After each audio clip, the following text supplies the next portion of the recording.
राजेश वर्मा जी।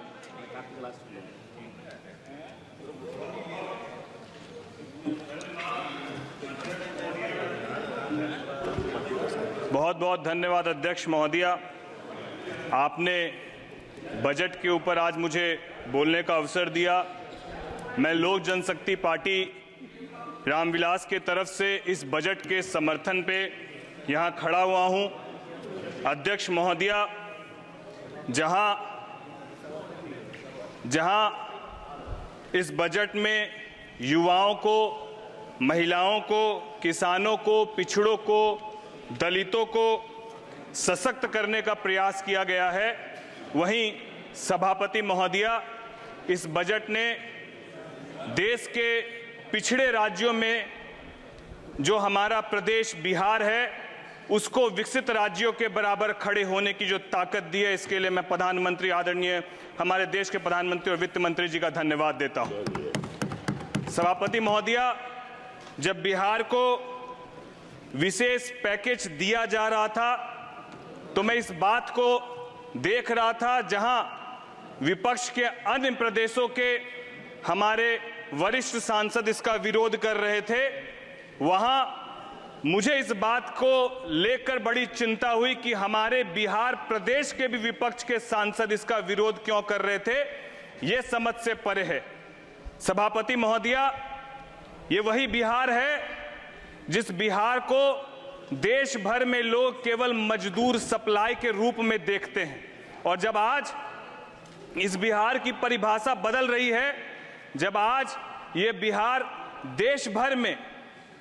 अपनी एक अलग पहचान बनाने की उड़ान को लेकर आगे बढ़ रहा है, और इस उड़ान को पंख देने का काम हमारे देश के प्रधानमंत्री और वित्त मंत्री कर रहे हैं, तो किस तरीके से विपक्ष के प्रदेश के हमारे विपक्ष के सांसद महोदय इसका विरोध कर रहे हैं, यह स्पष्ट करता है कि इनको बिहार से और बिहारियों से कोई लगाव नहीं है। इनको मतलब केवल और केवल राजनीति करने से है। इसीलिए ये बिहार के मिले हुए इस पैकेज का विरोध कर रहे हैं। सभापति महोदया, मैं आपके माध्यम से कहना चाहता हूं कि जिस तरीके से इस बजट में 2024-25 के लिए केंद्र सरकार के विभिन्न मंत्रालयों, विभागों द्वारा महिलाओं के कल्याण और सशक्तिकरण के लिए 3.3 लाख करोड़ रुपए का आवंटित किया गया, जिस तरीके से विगत 10 वर्षों में 4 करोड़ पीएम आवास के माध्यम से जो आवास आवंटित किए गए वो ज्यादातर महिलाओं के नाम पर आवंटित किए गए। इस बजट में कृषि से संबंधित क्षेत्र के लिए लगभग 1.5 लाख करोड़ का आवंटन किया गया, जहां इस बजट में विशेष रूप से रोजगार कौशल प्रशिक्षण और एमएसएमई के माध्यम से युवाओं को न केवल स्किल डेवलपमेंट बल्कि उनको रोजगार से जोड़ने का काम किया गया। और सबसे सुखद कि इस बजट में प्रधानमंत्री जी के पैकेज के अंतर्गत 5वीं योजना के रूप में हमारी सरकार ने 506 कंपनियों में 5 वर्षों में 1 करोड़ युवाओं को इंटर्नशिप के लिए जो जोड़ने का व्यापक यह अभियान चलाया है। इसके लिए भी हम लोग धन्यवाद देते हैं हमारे यशस्वी प्रधानमंत्री जी का और वित्त मंत्री जी का। सभापति महोदया, मैं आपके माध्यम से केवल यही कहना चाहता हूं कि जहां ये बिहार जो नालंदा विश्वविद्यालय और विक्रमशिला विश्वविद्यालय के नाम से वहां से शिक्षा के जगत में पूरे विश्व भर में जाना जाता था, आज बीच के कुछ कालखंडों में 2000 के पहले की, मैं 2005 के पहले की यदि बात कहूं तो कुछ कालखंडों में ये देखा गया कि न केवल बिहार से लोग बाहर मजदूरी के लिए पलायन कर रहे थे, बल्कि व्यापारी वर्ग भी बड़ी आबादी में पलायन कर रहा था। आज ये सौभाग्य है कि हमारे बिहार के माननीय मुख्यमंत्री नीतीश कुमार जी के नेतृत्व में और हमारे देश के यशस्वी प्रधानमंत्री जी के नेतृत्व में जिस तरीके से बिहार विकास की ओर अग्रसर हो रहा है,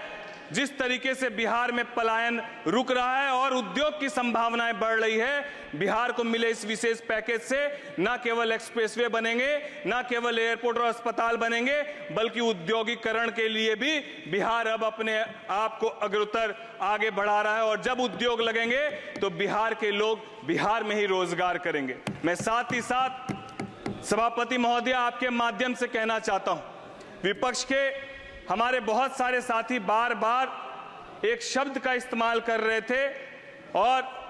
वो शब्द हिंदुओं को हिंसक कहने की बात हो, चाहे वो प्रभु राम के बारे में कहने की बात हो। मैं सभापति महोदया, मैं बिहार से आता हूं, मां सीता की धरती से आता हूं और हम लोग प्रभु राम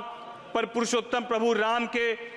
दिए हुए बताए गए मार्गदर्शनों पर चलने वाले हम लोग हैं। और मैं बता देना चाहता हूं, जो हिंदुओं को हिंसक कहते हैं, अगर आपको हिंदू और राम की परिभाषा जाननी है तो मैं सिर्फ 4 पंक्ति से आपको परिभाषा बताना चाहता हूं। शांतम शाश्वतम परमयम नघम निर्वाण शांति प्रदम ब्रह्मा शंभु फनिंद्रेशम निशम वेदांत वेगम विभुम रामाख्यम जगदीश्वरम सुरगुरुम माया मनुष्यम वंदे हरम रघुवरम भूपाल चूड़ामणिम। इसका अर्थ है कि हमारे प्रभु श्री राम शांत है, सनातन है, सभी को साथ लेकर चलने वाले हैं और यही परिभाषा हमारे प्रभु राम की है और यही परिभाषा हिंदू की है। हिंदू हिंसक नहीं है, हिंदू शांत है और बिहार सबको लेकर साथ चलने की परिभाषा पर विश्वास रखता है। मैं यही उम्मीद करता हूं आप सबसे भी, सभी प्रदेश के हमारे विपक्ष के साथी से भी, कि आप प्रगति करें। इससे बिहार को कोई कोताही नहीं है, इससे बिहार को कोई परेशानी नहीं है। लेकिन बिहार भी जब पिछड़ेपन से विकास की ओर अग्रसर हो रहा है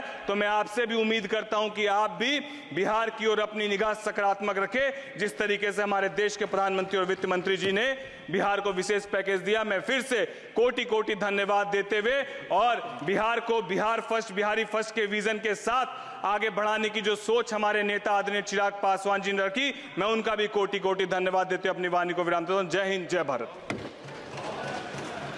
माननीय सदस्य श्री अरुण सागर जी।